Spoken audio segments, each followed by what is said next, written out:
नमस्कार, आप देख रहे हैं जी इंडिया न्यूज में। आप सभी के साथ हूं ज्योति शर्मा। बिहार में चुनाव है, जैसा कि पता होगा कि पहले चरण खत्म हो चुका है, अभी दूसरा तीसरा बाकी है।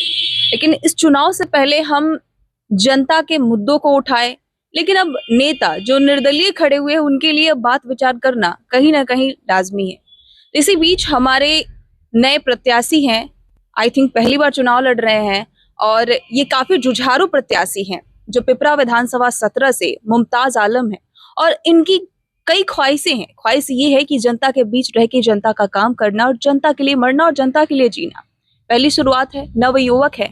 जिस प्रकार से अगर हम बात करें कि मैथिली ठाकुर नवयुवक होकर इतना बेहतर प्रदर्शन कर सकती है, आई होप सो आगे आने वाले टाइम में उनका विधायकी बेहतर हो, तो हमें लगता है कि जो नव युवा है, जो युवक हैं, उनके लिए सरकार में विधायक का पोस्ट लेना आसान भी है और बेहतर भी है। क्योंकि जब युवा होते हैं तो उनकी सोच भी युवा की तरह होती है। जनता की बेरोजगारी, जनता की शिक्षा, बच्चे की शिक्षा और बेहतर भविष्य की वो सोच रखते हैं। तो आइए हम ज्यादा बात न करते हुए, समय न गंवाते हुए, हम बात करते हैं मुमताज आलम जी से, जो अभी पिपरा विधानसभा के प्रत्याशी हैं, जो निर्दलीय चुनाव लड़ रहे हैं। इन्होंने किसी पार्टी का सपोर्ट नहीं लिया है, लेकिन निर्दलीय चुनाव लड़ने का इन्होंने अपना वादा पूरा किया है। सबसे पहले बहुत बहुत स्वागत है आपका। और क्या विचार रखते हैं पिपरा विधानसभा चुनाव में, क्या आपकी मुद्दे हैं? जी, आपका भी बहुत बहुत धन्यवाद और आपके दर्शकों का भी बहुत बहुत धन्यवाद।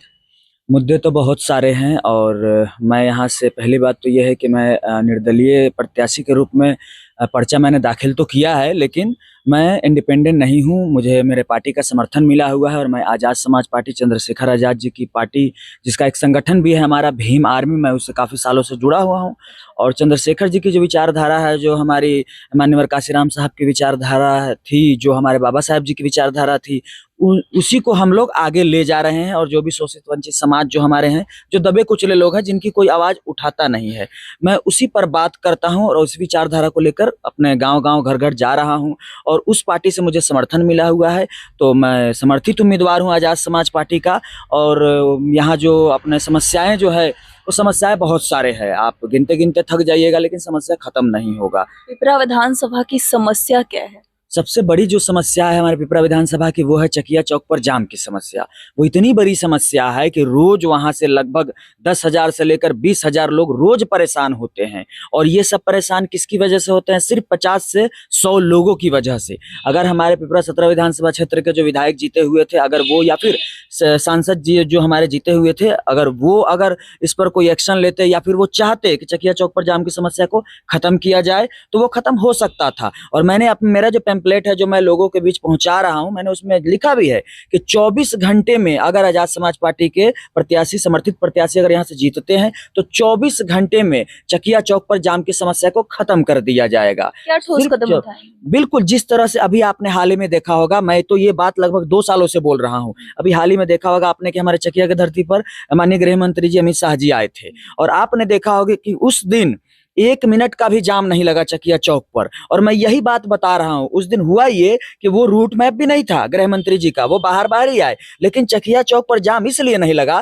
क्योंकि वहां पर अतिक्रमण जो लोग डब्बा डुब्बी रख देते हैं, ठेला वाला लगा देते हैं, उन लोगों को हटा दिया गया, मना कर दिया गया। जो पार्क कर देते हैं, टोटो पार्क कर देते हैं, बाइक पार्क कर देते, 4 व्हीलर पार्क कर देते हैं, जिसकी वजह से रोड की जो चौड़ाई है वो कम हो जाती है, तो उनको नहीं लगने दिया गया। थोड़ा सा सुरक्षाकर्मी जो हमारे जो ट्रैफिक रूल कंट्रोल करते हैं, उनको बढ़ा दिया गया। बस यही किया गया है और ट्रैफिक बिल्कुल नहीं लगा उस दिन। 2 से 3 मिनट सिर्फ गुमटी गिरा और लोग आए और निकल गए, लेकिन ट्रैफिक नहीं लगा। और यही मैं कहता हूं कि इसको परमानेंट किया जा सकता है। अतिक्रमण आप मुक्त कर दीजिए, वहां पे नो पार्किंग का बोर्ड लगा दीजिए, जुर्माना लगा दीजिए, और बाइक लगने मत दीजिए, टोटो रुकने मत दीजिए, जाम की समस्या खत्म। और अगले 3 महीने के अंदर बिना शिलान्यास का नाटक किए हुए ब्रिज का काम शुरू करा दिया जाएगा। ये हमारी पहली प्राथमिकता इस पिपरा विधानसभा क्षेत्र में रहेगी। दूसरी हमारी, जी बिल्कुल नहीं, वादा लिखित में दे रहे हैं हम।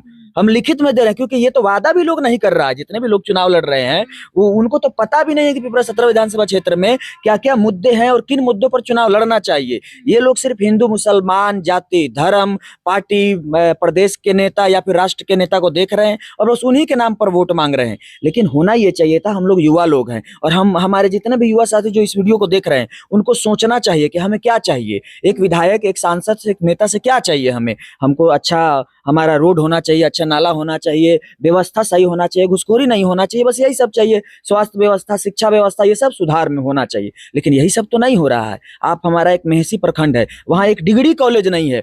35 से 40 हजार बच्चे वहाँ पढ़ रहे हैं, एजुकेशन प्राप्त कर रहे हैं, लेकिन उनको सही उच्चतम श्रेणी का शिक्षा नहीं मिल पा रहा है। वहाँ एक डिग्री कॉलेज नहीं है। क्या मेहसी के लोगों को का कौन सा गलती है? वहाँ डिग्री कॉलेज होना चाहिए था, वहाँ डिग्री कॉलेज नहीं है। पिपरा को प्रखंड का दर्जा नहीं मिल पा रहा है। हमारे यहाँ लाइब्रेरी होना चाहिए था, जो नहीं है। लैब होना चाहिए था प्रशिक्षण करने के लिए बच्चों के, वो नहीं है। हमारी ये सब प्राथमिकता है कि तीनों प्रखंड में एक एक लाइब्रेरी बनाया जाएगा, एक एक लैब बनाया जाएगा जो फ्री ऑफ कॉस्ट रहेगा। यहाँ के बच्चे अच्छे से शिक्षा प्राप्त कर पाए, यहाँ पर शिक्षण नए नए आविष्कार कर सके, ताकि हमारे युवा साथी, जो हमारे बच्चे हैं, जो कहीं ना कहीं कुछ सपना देख रहे हैं कुछ बनने का, वो यहाँ बन पाएंगे। तो ये सब सुविधा होनी चाहिए। स्वास्थ्य व्यवस्था में सुधार, शिक्षा व्यवस्था में सुधार, तो ये सब जब होगा तभी तो हमारा पिपरा 17 विधानसभा विकसित हो पाएगा। ये सब विजन लेके जा रहे हैं हम लोगों के पास। मेरा सवाल ये है कि आपने युवाओं के रोजगार के लिए बात किया, क्या आपको लगता है कि आप इतनी जल्दी युवाओं को रोजगार दे पाएंगे? और सबसे बड़ा मुद्दा है किसानों का भी, जिस पर कोई विचार और विमर्श नहीं करता, कोई चर्चा नहीं करता। इनके लिए आपका क्या विजन होगा? बेरोजगारी तो चरम सीमा पर है, किसान की जो परिस्थिति है वो आप देखकर आपकी रूह कांप जाएगी। तो आपको क्या लगता है इनके लिए आप क्या विजन लेकर आएंगे? देखिए, किसान की जो सबसे बड़ी समस्या है वो ये है कि हमारा आधा बिहार बाढ़ के पानी में डूब जाता है और आधे बिहार में ना बारिश होती है और ना केनाल से, ना पाइपलाइन से पानी पहुंचाया जाता है। एक ऐसा हमारा देश में एक पहला ऐसा राज्य, एकमात्र राज्य है जो हर साल बाढ़ आता है और आधा बिहार डूब जाता है, बर्बाद हो जाता है। हजारों करोड़, लाखों करोड़ रुपए बाढ़ के नाम पर पास किया जाता है और ठीक उसी समय सुखाड़ के नाम पर भी हजारों करोड़ पास किया जाता है। ये एकदम सोचने वाली बात है। नेपाल हमारा देश का हिस्सा नहीं है, लेकिन नेपाल पानी छोड़ देता है और उसका खामियाजा बिहार को भुगतना पड़ता है। तो हमारी अगर आजाद समाज पार्टी के यहाँ से विधायक बनेंगे तो हमारे पिपरा 17 विधानसभा क्षेत्र में, जहां जो हमारा गंडक नदी है, वहां से बड़े बड़े केनाल बनाए जाएंगे, नहर बनाए जाएंगे, पाइपलाइन किया जाएगा। जिस तरफ पानी नहीं पहुंच पा रहा है उस तरफ पानी पहुंचे, ताकि सुखाड़ की मार किसान को झेलनी ना पड़े और बाढ़ की मार भी किसान को ना झेलनी पड़े। क्योंकि पानी जब डाइवर्ट हो जाएगा तो पानी का बहाव स्लो हो जाएगा और कम हो जाएगा, जिससे बाढ़ आने का खतरा खत्म हो जाएगा। यूरिया जो यहाँ अवैध रूप से बेचा जा रहा है, यहाँ पर बगल में ही अनुमंडल कार्यालय के बाहर ही यूरिया का काला बाजारी चलता है।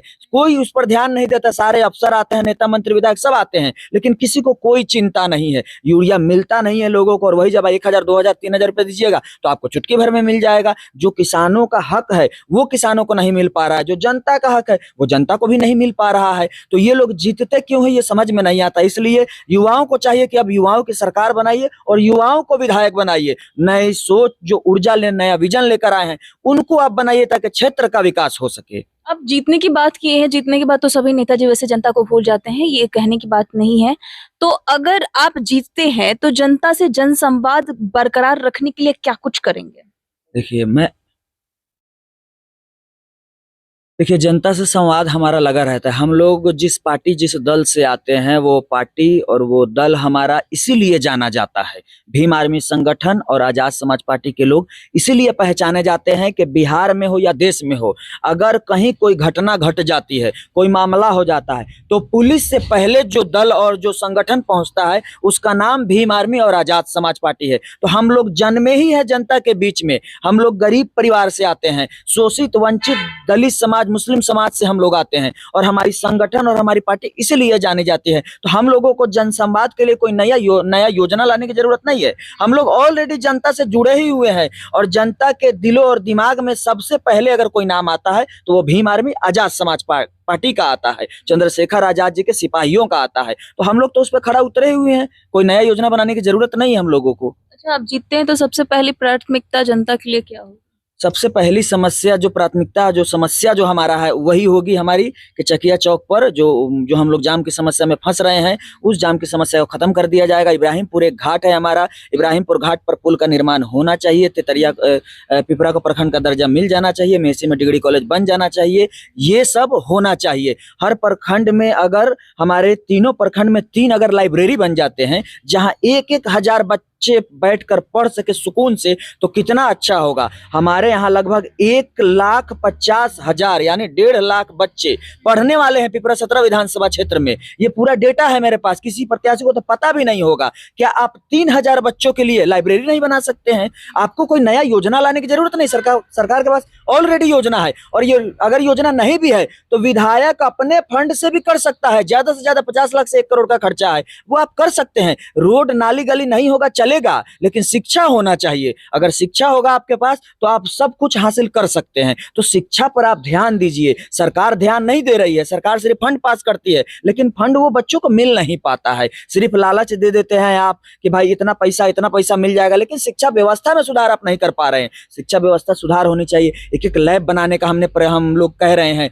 तीनों प्रखंड में अगर एक लैब बन जाएगा तो 1-1 हजार बच्चे अगर नए प्रशिक्षण करने लगेंगे, टेक्नोलॉजी की ओर जाने लगेंगे, तो हमारे अगर 1,000 बच्चे प्रयास करें तो कम से कम 500 बच्चे तो कामयाब होंगे, 200 बच्चे तो कामयाब होंगे। और उनमें से अगर कोई बड़ा वैज्ञानिक बनता है, कोई साइंटिस्ट बन जाता है, कोई आविष्कार कर लेता है, तो ये हमारे लिए सौभाग्य की बात होगी। तो इतना तो करना ही चाहिए। और ये सब किसी के पास कोई विजन नहीं है, किसी के पास कोई मुद्दा नहीं है। मुद्दा सिर्फ एकमात्र आजाद समाज पार्टी और भीम आर्मी के प्रत्याशी लेकर आए हैं, जिनका नाम मुमताज आलम है, जिनका चुनाव निशान बक्सा छाप है, जो ईवीएम क्रम संख्या 9 पर अंकित है। तो आप लोग बक्सा छाप को ही वोट करिएगा, ताकि यहाँ पर विकास हो सके। मानसिक रूप से, जमीनी रूप से हो या ना हो, लेकिन मानसिक रूप से विकास होना चाहिए। और जब तक ये नहीं होगा तब तक ना हमारा पिपरा बदलने जा रहा है, ना ही हमारा बिहार बदलने जा रहा है। अच्छा ठीक है, अगर आप जीत जाते हैं, आप अगर विधायक बन जाते हैं, तो आप किस पार्टी का समर्थन करेंगे? किस पार्टी का विचारधारा अपने जहन में अपनाएंगे?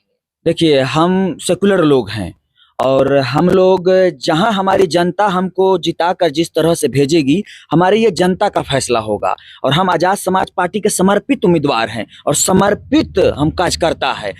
जब तक हम लोग जिएंगे तब तक भीम आर्मी और आजाद समाज पार्टी में ही रहेंगे। हमारी पार्टी का जहां फैसला होगा, जहां समर्थन देना होगा, वहां हम जाएंगे, लेकिन जनता से बिना पूछे एक कदम नहीं हिलाएंगे हम लोग।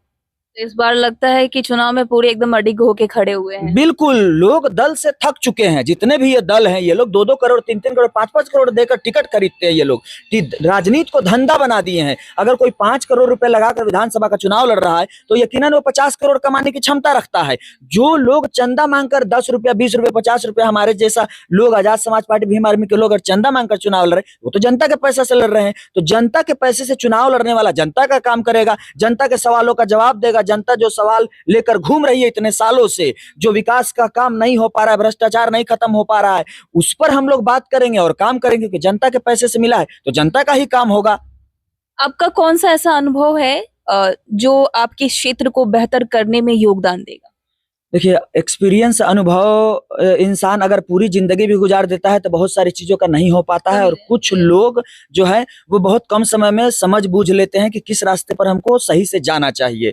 मैं पिछली बार भी 2020 में मैंने बिहार विधानसभा का चुनाव लड़ा था, और मैं लगातार 7 साल से, जी बिल्कुल, मैं 7 साल से लगातार एक्टिव हूँ, और पिछले 7 सालों से मैंने हर मुद्दे को उठाया है। देखिए, अगर कोई राजा है, अगर वो राजा है और अगर वो बहरा है, क्योंकि वो राजा है तो वो बहरा ही है, क्योंकि उनको घेर कर रखते हैं अगल बगल के लोग, या फिर उनके लोग जो उनको चाहते हैं। तो आपको अगर अपनी आवाज पहुंचानी है, जनता की आवाज पहुंचानी है, उसके लिए कौन रहता है? जो विपक्ष में रहता है, जो नहीं जीता हुआ रहता है, ये उनका काम होता है। लेकिन हमारे पिपरा विधानसभा में क्या है, जो विधायक बन गए हैं उन तक आप पहुंच नहीं पा रहे हैं, वो कान में तेल डाल के सोए रहते हैं। और जो विपक्ष में जिनको 80-80 हजार वोट मिल जाता है, वो 5 साल तक गायब रहते हैं, उनको कोई लेना देना ही नहीं है। तो जब काम मैं कर रहा हूं, आंदोलन मैं कर रहा हूं, धरना मैं दे रहा हूं, पुल की मांग मैं कर रहा हूं, कॉलेज यूनिवर्सिटी ब्रिज बनने का मांग मैं कर रहा हूं, जाम की समस्या पर बात मैं कर रहा हूं, तो वोट का अधिकार भी तो उसी को मिलना चाहिए जो विधायक जीते हुए उनसे काम करवा रहा है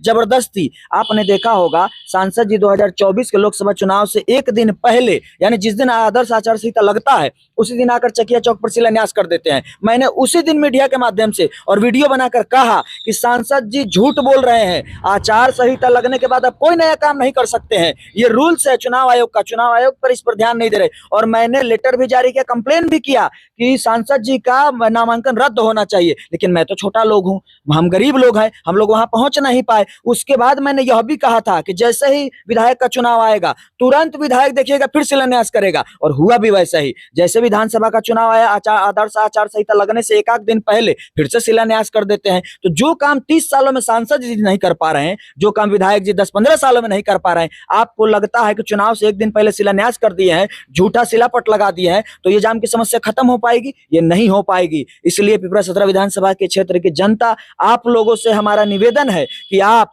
बक्सा छाप ईवीएम के क्रम संख्या 9 पर अंकित बक्सा छाप को वोट दीजिए और पिपरा के विकास के लिए वोट दीजिए। हम किसी दल, किसी पार्टी, वैसे लोगों के साथ नहीं आए हैं, हम अपना खुद वोट मांग रहे हैं और हम चाहते हैं कि पिपरा 17 विधानसभा क्षेत्र में युवा विधायक आए, नया विजन आए और शिक्षा पर बात हो, रोजगार पर बात हो, भ्रष्टाचार को खत्म किया जाए। तो आप देख रहे थे हमारे साथ प्रत्याशी, निर्दलीय प्रत्याशी मुमताज आलम जी थे। उन्होंने अपना विजन बताया। इस तरह की तमाम अपडेट्स के लिए देखते रहिए जे इंडिया न्यूज। नमस्कार।